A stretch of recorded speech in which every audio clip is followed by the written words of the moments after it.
Ladies and gentlemen, life is nothing but a reflection of the way we think. Our thoughts are the architects of our destiny. If the mind is not guided, it becomes like an untamed horse, powerful but dangerous. But if we hold the reins, if we train and guide it, then the very same mind can take us to extraordinary destinations. Have you noticed something? The same situation can either break a person or build them. The same storm can either drown one sailor or create a legendary captain. What makes the difference? It's not the circumstances, it's the mind. If we guide our mind well, it shapes our words, our actions, our habits, our character, and ultimately our destiny. Let's think for a moment about our mind as a garden. Whatever you plant in it, that's exactly what will grow. If you sow seeds of roses, you can't expect thorn bushes. If you throw weeds into the soil, you can't hope for mangoes. The same principle applies to the mind. What we feed it daily determines what it produces. The tragedy is that many of us don't even realize what kind of thoughts we're constantly pouring into it. Imagine a farmer who has the most fertile piece of land in the world. But every morning he scatters garbage, plastic, and toxins into it. What will happen? That fertile land will stop producing crops. And even if something grows, it won't be healthy. Our mind is exactly like that fertile field. It's powerful, creative, and capable of building our destiny, but only if we feed it properly. The problem is, instead of feeding positivity, we often pour in negativity through gossip, comparison, toxic conversations, endless bad news, and self-criticism. Think about it. How do you feel after spending an hour scrolling through social media, comparing your life to people who only post their highlight reels? Most often, we feel drained, dissatisfied, or even unworthy. That's nothing but mental junk food. Just as eating chips, soda, and candy every day weakens your body, feeding your mind with negativity weakens your confidence, your joy, and your inner strength. On the other hand, when you deliberately choose to feed your mind positivity, everything changes. Reading inspiring books, listening to uplifting talks, spending time with people who radiate encouragement. These are like nutritious meals for the mind. Suddenly, you find yourself thinking clearer, feeling lighter, and acting with more energy. It's not magic, it's simply the law of input and output. Let me share a small example. Picture two people going through the same challenge. Say they both lose their jobs. One of them fills his mind with fear. I'm finished. I'll never recover. Why do bad things always happen to me? That mental diet of negativity soon paralyzes him and he stops trying. The other one feeds his mind with positivity. Maybe this is a chance to learn new skills. Perhaps life is redirecting me to something better. With that diet of hope, he keeps moving and soon finds a new path. Both face the same situation, but their minds created different destinies. And here's the best part. Feeding your mind positivity doesn't mean ignoring reality or pretending everything is perfect. It simply means training your mind to see opportunities where others see only obstacles. It's choosing gratitude over complaints, solutions over problems, and hope over despair. If you want to shape a strong, beautiful destiny, begin by asking yourself each day, what am I feeding my mind today? Because whether you realize it or not, every conversation you allow, every thought you entertain, every story you listen to, all of it becomes mental food. And that food shapes your destiny. So be deliberate. Just as you are careful about what you eat for your body, be careful about what you feed your mind. Guard it like a treasure, because truly, the mind is the workshop where your destiny is designed. Have you ever noticed how two people can look at the exact same situation and walk away with completely different experiences? It's not the situation that changes, it's what they choose to focus on. Where focus goes, energy flows. And where energy flows, results grow. If you want to shape your destiny, you must take charge of your focus. Think about this. When you buy a new car, suddenly you start seeing that same car everywhere on the road. Was it never there before? Of course it was. But now your mind is tuned to it, so it notices it. The same applies to life. If you keep focusing on negativity, problems, and fears, your mind will start seeing them everywhere, even when opportunities are right in front of you. But if you focus on solutions, gratitude, and growth, suddenly the world begins to look brighter and doors start opening. Let me share an example. Suppose you're preparing for an important exam or project at work. One person keeps focusing on the difficulty. It's too hard. I don't think I can do it. Others are better than me. Another person looks at the same challenge and says, this is tough, but I'll give my best. Every bit of effort will make me stronger.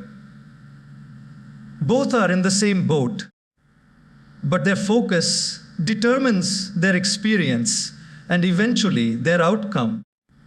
The mind is like a magnifying glass. Whatever you place under it, it becomes larger. If you put your problems under the glass, they'll look unbearable. If you put your blessings under it, you'll realize you have more than you thought. That is the power of focus. But here's the challenge. The world is constantly competing for our attention. Social media wants our focus. Advertisements want our focus. Gossip wants our focus. Fear-based news wants our focus. If we are not intentional we'll end up giving our energy to things that drain us instead of things that grow us. That's why guiding focus is not just important, it's urgent. Let me ask you a question. Have you ever tried walking in a crowded street while staring at your phone? You don't even notice the people around you, the buildings, or even the traffic. Why? Because your focus is locked on that small screen. Now imagine your whole life being like that. You're alive, but you're missing the beauty around you because your focus is trapped in the wrong place. To shape destiny, you must train the mind like a spotlight. A spotlight can shine on thousands of things in a room, but it only illuminates where it is directed. If your spotlight is on pain, you'll live in pain. If your spotlight is on hope, You live in hope. If your spotlight is on growth, you'll move forward. So, here's a small practice. At the end of each day, instead of focusing on what went wrong, focus on what went right. Write down 3 things you're grateful for. It may sound simple, but over time it shifts your entire perspective. Slowly, your mind becomes trained to notice the good instead of being trapped by the bad. Remember, destiny is not controlled by external events. It is controlled by what we choose to focus on within those events. You can't always control the wind, but you can control the direction of your sail, and that sail is your focus. Guide it well, and your destiny will follow. There's a voice inside each of us that never seems to go silent. Sometimes it encourages us, you can do it, keep going. But often it whispers doubts. You're not good enough. What if you fail? People will laugh at you. This is the inner dialogue we call self-talk. And if we don't guide it, that voice can become our biggest enemy, stopping us from living our true potential. Let me ask you, would you stay friends with someone who constantly insulted you, discouraged you, and told you every day that you're not capable? Of course not. But strangely, we tolerate such negativity when it comes from our own mind. We allow those inner words to dictate our confidence, our choices, and eventually our destiny. Why does this happen? Because the mind is like a sponge. It absorbs voices from childhood, society, comparisons, and failures. Over time, those external opinions start sounding like our own truth. So, even when no one is criticizing us, the mind keeps repeating those old tapes. You're not smart enough. You're not attractive enough. You'll never make it. And sadly, we believe it. But here's the truth. You are not your thoughts. You are the thinker of your thoughts. Just because a thought shows up in your head doesn't mean it's true.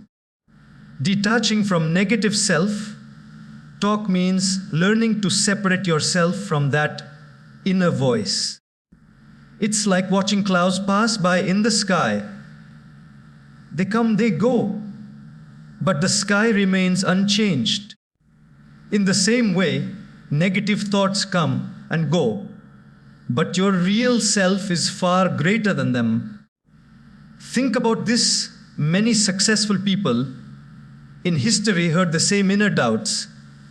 Great leaders, artists, entrepreneurs, even scientists, they all faced self-talk that tried to stop them. The difference is, they didn't let that voice have the final say. They acknowledged it, but then they chose a more empowering narrative. Instead of, I can't, they told themselves, I'll try. Instead of, I'm not ready, they said, I'm learning. That small shift created extraordinary results. Let me give you a simple example. Imagine a runner about to participate in a race. If his inner voice says, you'll never finish, you're too slow, he may give up before even starting. But if he says, I may not be the fastest, but I'll give my best, suddenly he has the courage to step forward. The distance hasn't changed. The race hasn't changed. What changed? Only the self-talk. One of the best ways to detach from negative self-talk is to become an observer. When that inner critic speaks, don't fight it, don't suppress it. Just step back and notice. Oh, here's that voice again telling me I'm not capable. By observing, you create distance. And in that distance lies freedom. Another method is replacing the script. Every time the mind says, I can't, reply with, I'll try. Every time it says, I'll fail, answer with, I'll learn. Over time, this new language rewires the brain, turning the critic into a coach. Always remember, your destiny is not decided by the voice of doubt inside you. It is decided by how you respond to that voice. The thoughts in your head are not commands. They're just suggestions. And you have the power to choose which ones to accept. Detach from the negative. Embrace the empowering. And your mind will become your greatest ally in shaping your destiny. We live in an age where distractions are everywhere. The moment you sit to study, your phone lights up with a notification. The moment you start working on something important, suddenly you remember to check your email, scroll through social media, or reply to messages. Distractions have become the greatest thieves of our time and energy. And without discipline, the mind becomes their easy prey. Discipline, contrary to how it sounds, is not a punishment. It is the art of training the mind to stay loyal to what truly matters. Without discipline, the mind runs after every shiny thing, like a child chasing butterflies. But with discipline, that same mind becomes powerful enough to build extraordinary achievements. Think of a river. If the water is scattered in all directions, it becomes small puddles here and there with no strength. But when the water is channeled and disciplined, it becomes a mighty current strong enough to generate electricity or cut through rocks. That's the power of a disciplined mind. Let me share an example. Imagine a student preparing for an exam. He studies for 10 minutes, then checks his phone for 5, studies for another 10, then gets distracted by a video, then takes a quick break that lasts half an hour. At the end of the day, he feels tired but hasn't really achieved much. Now compare that with another student who decides, for the next 2 hours, my phone will be off. I will only focus on my books. Even though both spent the same number of hours in the day, the disciplined student ends up achieving 10 times more. Why? Because discipline protected his focus. The truth is, distractions will never disappear. Technology will only keep offering more ways to steal our attention. That's why it is not about eliminating distractions, but about strengthening discipline. It's about teaching the mind to say, not now, later. It's about creating habits that protect your purpose. One powerful way to practice discipline is to set clear priorities. If you wake up each day without knowing what matters most, distractions will decide for you.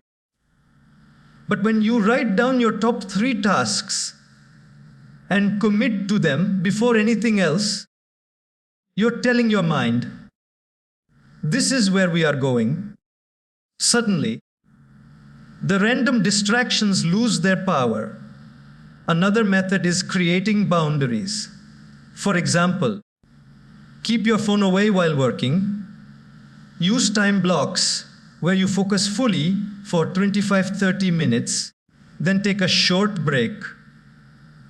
This way, you train your mind to concentrate deeply in short bursts instead of half-heartedly multitasking all day.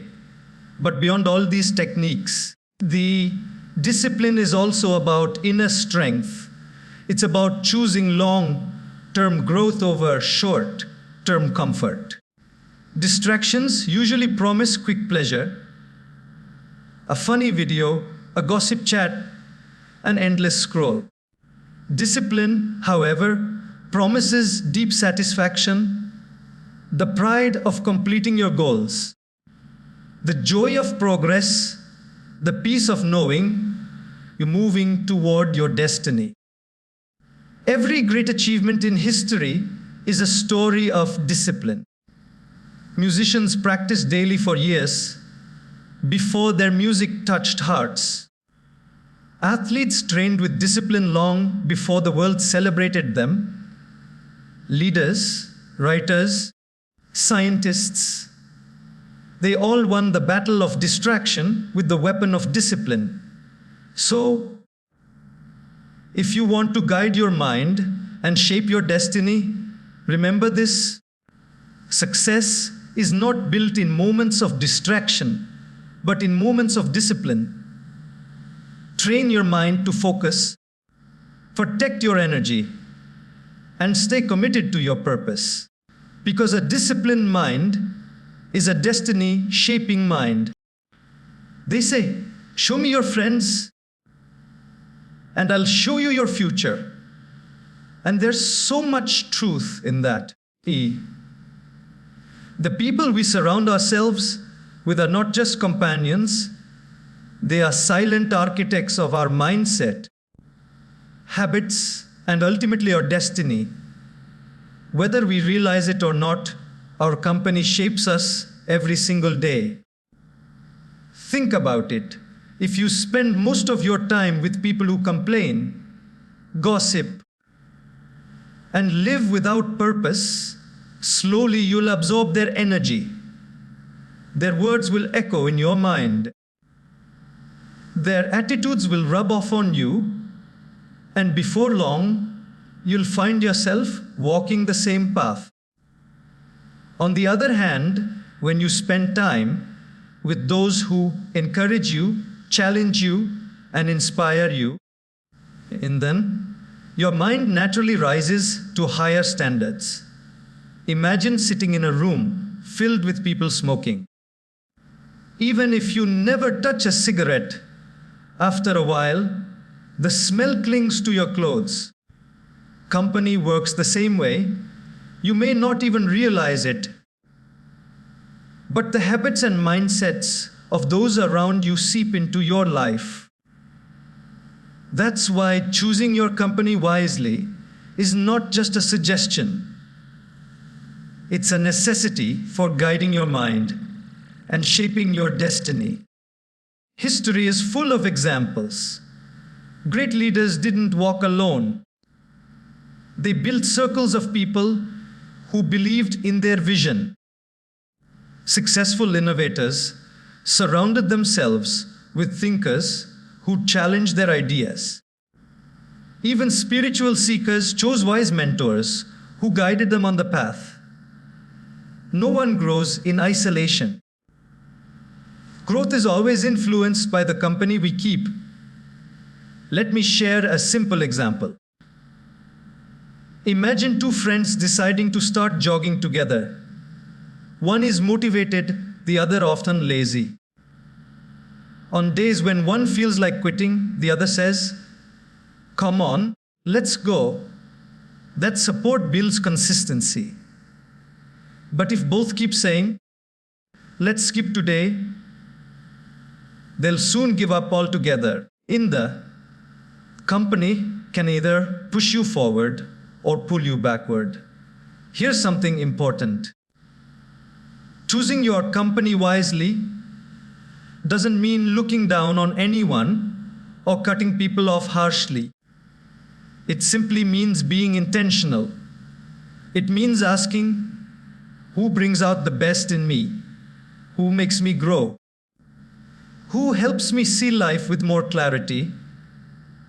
And once you identify those people, spend more time with them. Invest in those relationships because they will water the seeds of your destiny. At the same time, learn to limit the influence of negative company. You don't have to absorb every opinion.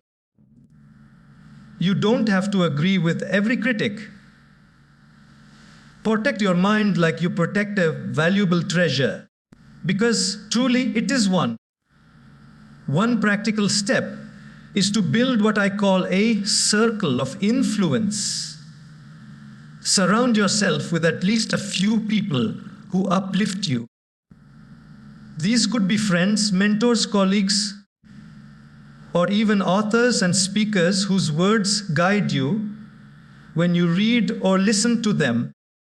And whenever you feel low, lean into that circle. They will remind you of your strengths when you forget them. Remember, your destiny is not shaped alone. The voices you allow around you eventually become the voice inside your head. So choose carefully.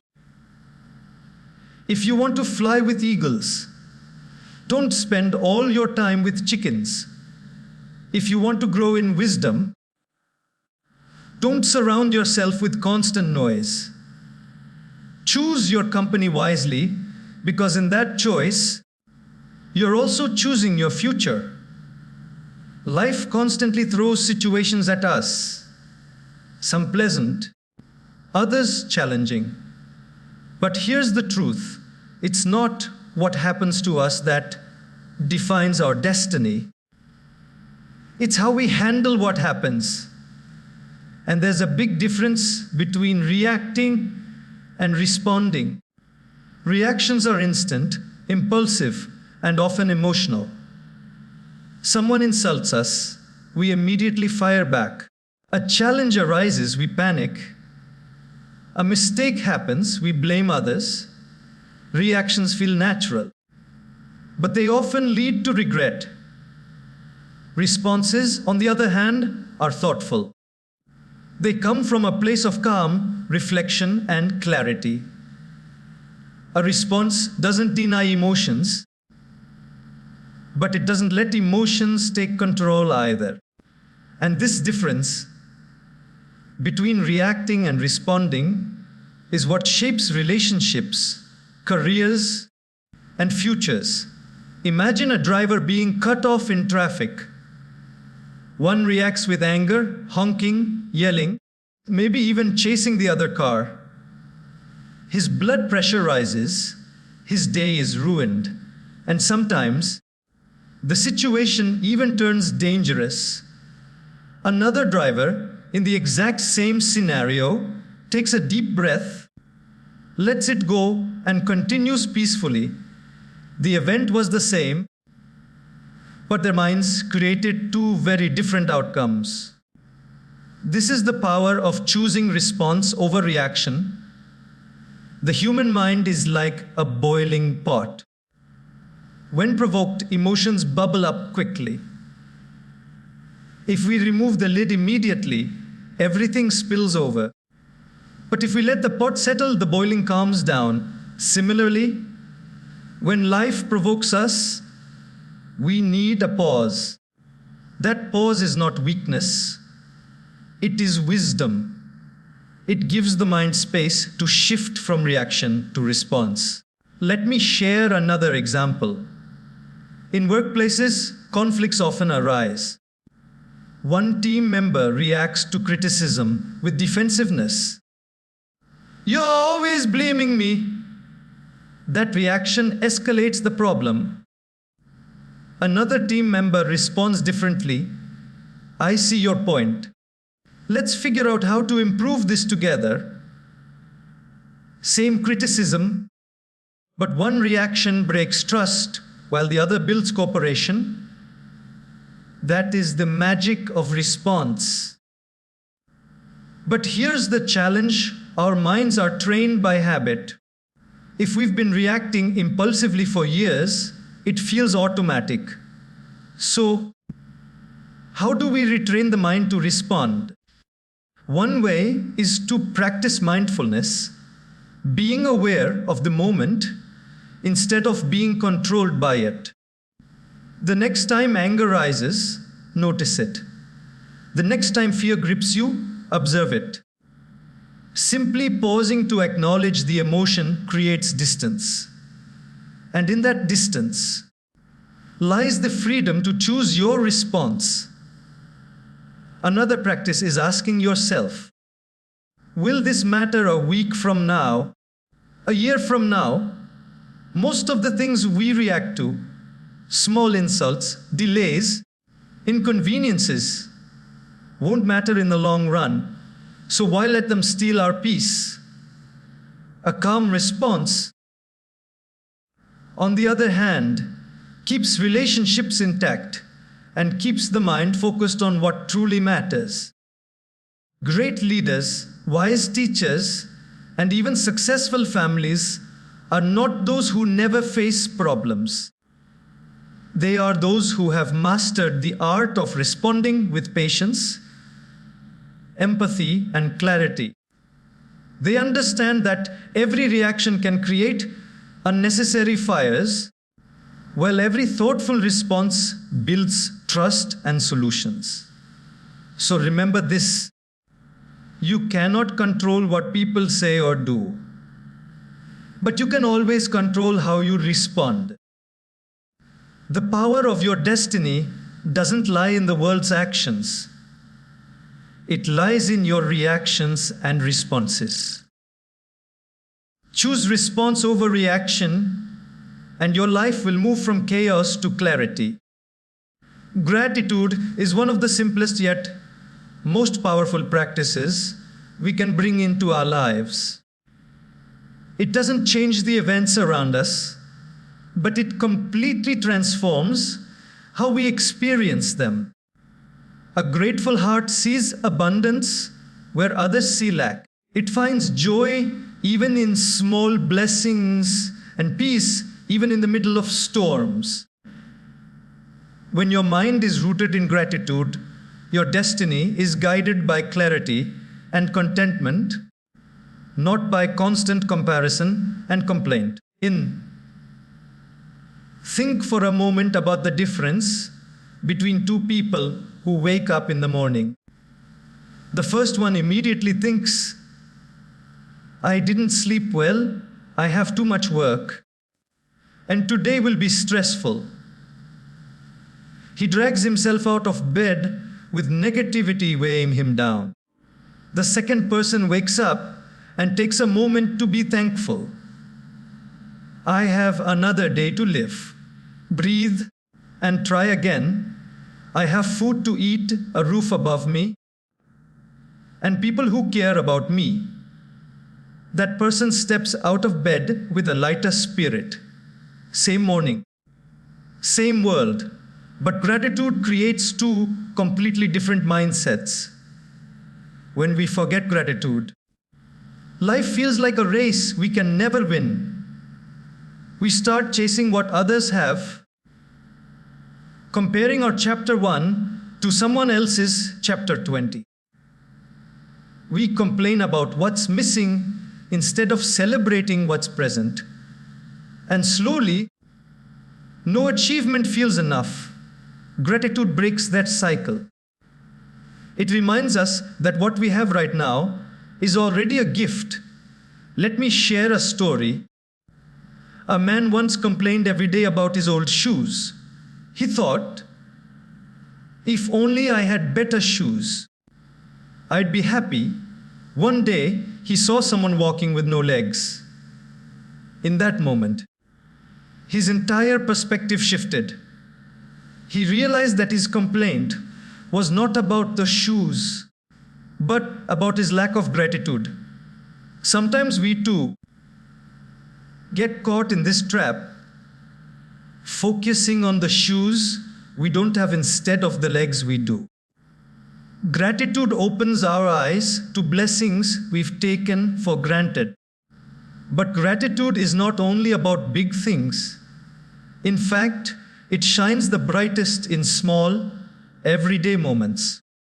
The smile of a loved one, the taste of a warm meal, the sound of birds in the morning, the ability to read these very words. When we notice and appreciate these little gifts, life begins to feel fuller and richer. Gratitude doesn't add more to life. It makes us aware of what we already have. Now, some might ask, how can I be grateful when things are difficult? Gratitude doesn't mean ignoring pain. It means finding light even in darkness. For example, when a door closes, gratitude helps us see that perhaps life is redirecting us. When we lose something, gratitude helps us appreciate what we still have. It doesn't erase problems, but it gives us strength to face them with a calm heart. One powerful habit is keeping a gratitude journal. Every night, write down 3 things you're thankful for. They don't have to be extraordinary. Even simple moments count. Over time, this practice rewires your mind to naturally look for positives. Another way is to express gratitude openly. Say thank you more often. Not just with words, but with sincerity. The more gratitude you give, the more abundance you feel. In the end, gratitude is not just an emotion, it is a way of life. It anchors the mind, softens the heart, and shapes a destiny filled with peace and joy.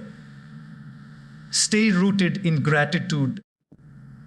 And no matter how high or low life takes you, you'll always stand on solid ground.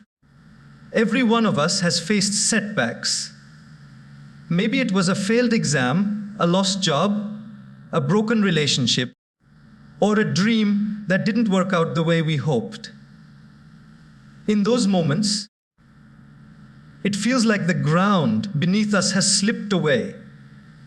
But here's the truth. Setbacks are not the end of the story. They are chapters that teach us, redirect us, and prepare us for a better future. The question is not, will I face setbacks? But rather, how will I deal with them? Think about it. Fire can do 2 things. It can burn down a house or it can refine gold. In the same way, a setback can either destroy you or refine you, depending on how you use it. If the mind reacts with despair, I'm a failure, I can't recover, then the setback becomes a stumbling block. But if the mind asks, what can I learn from this? How can I grow? Then the setback transforms into a stepping stone. History is filled with people who turned failures into lessons. Thomas Edison, when asked about his many failed attempts at inventing the light bulb, replied, I haven't failed. I've just found 10,000 ways that won't work. That mindset turned what others saw as defeat into a pathway to success. Imagine if he had quit after his first few failures. The world might still be in darkness. Let me share a more everyday example. A student works hard for an exam, but doesn't get the result he hoped for. One way to see it is, I'm not smart enough, I'll never succeed. Another way is, maybe I need to change my study strategy. Maybe I need more practice or guidance. That shift turns the setback into feedback. One leads to quitting, the other to growth. The beauty of setbacks is that they reveal strengths we didn't even know we had. When life is smooth, We rarely discover resilience. But when plans collapse, when the unexpected happens, we're forced to dig deeper, to adapt, and to rise again. In hindsight, many people say their toughest moments became their greatest teachers. Now, transforming setbacks into lessons requires two things: perspective and patience. Perspective means seeing the bigger picture. Instead of being trapped in, why me? Thinking, we shift to, what next? Patience means giving time for the lesson to unfold. Sometimes, the purpose of a setback only becomes clear years later. But if we hold on, trust the process, and keep moving, we realize every delay, every closed door was shaping us for something better. One practical way to do this is by journaling after setbacks. Ask yourself, what went wrong? What can I learn? How will I handle it differently next time? Writing turns pain into clarity and mistakes into strategies. Another way is to reframe language. Instead of saying, I failed, say, I learned. Instead of, it's over, say, it's a new beginning. Words shape thoughts, and thoughts shape destiny. Remember this: a setback is not a signal to stop, it is a sign to grow. The strongest trees are the ones that survive the harshest storms. And the strongest people are those who transform their setbacks into lessons that propel them forward. So, when life knocks you down, don't just ask, why did this happen? Ask, what can I learn? Because every setback, if used wisely, is simply destiny's way of shaping you for something greater.